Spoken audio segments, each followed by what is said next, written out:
Hi guys, welcome to my channel. Today's video is going to be about how COVID has affected dental schools and what this change may mean to you in your application process. Everything I'm going to talk about today you can find on the ADEA website, which I'll link in the description box below. And now that being said, we can move on to the video. So schools have always done a holistic approach, but it seems like this past cycle and this next cycle, they're going to be doing an extra holistic approach. So I'll get into that deeper in this video. Looking through the website, I was able to gather some overall changes that we'll talk about now. PassFail options were implemented this previous spring semester and probably this summer semester as well. And I mean, if not all schools, most schools.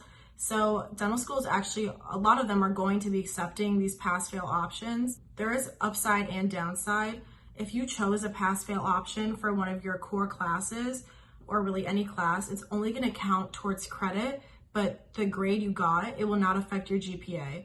So I guess if you were borderline on a good, bad grade and you chose just the pass option, this is not going to affect your GPA.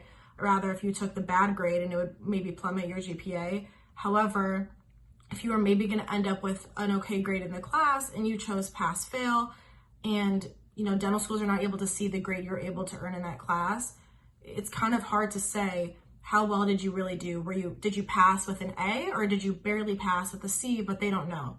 So there are pros and cons, but a lot of dental schools will be accepting pass-fail options. So if you were worried about that, if a dental school is gonna maybe take that option, it seems like most of them will be. Many schools also changed their just overall requirements. They're a lot more lenient. Some are requiring less shadowing hours than usual. It's understood that a lot of dental offices were closed during this pandemic and it might have been hard to gather your hours.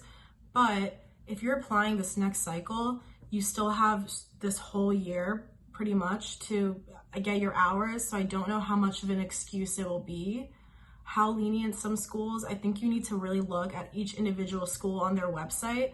For example, OSU changed their letters of recommendation requirement. You used to need to have two letters of recommendation from a science professor and one from someone that knows you well, whether that's a dentist or a family friend, coworker. They're now only requiring one letter from a science professor and one from someone that knows you well for a total of two. So they did get rid of one of your letter of recommendation requirements due to the pandemic.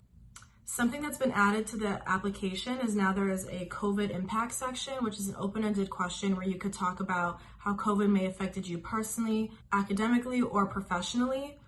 Examples of this could be where your courses moved to online. Did your DAT get canceled or pushed back? Was your job or volunteer affected? Did you have to help support your family in these unprecedented times? Did you get shortened shadowing hours? Are you from a hot spot and your return to normalcy took a little bit longer, so maybe someone from Ohio was able to start shadowing again, but in New York, it was almost impossible. So there was less options for you. Did you have to find a new place to live? Did you have to leave school? There are so many things that may have affected you and your grades, your mental health, everything. So there is an open-ended question that all schools are required to consider when applying. You can edit your response prior to submission, so you change that as many times as you'd like. As far as interviews, a lot of schools this past cycle did online interviews, which has its pros and cons.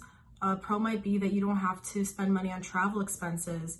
However, there are cons, such as not being able to really get the feel for the school, if it's going to be a good fit, since it is such a big decision. It's hard to say if schools this next cycle will still be doing virtual. I think that's something you have to look at school by school. And just wait and see. It's a little too soon to say. As far as past cycle changes, some schools accepted unofficial DAT scores to a certain date, and some schools actually completely omitted the DAT, such as UCLA and McGill University in Canada. I think that's only for this past cycle, the 2020-21 cycle. I don't think that's going to carry on to this next cycle, the 21-22 cycle.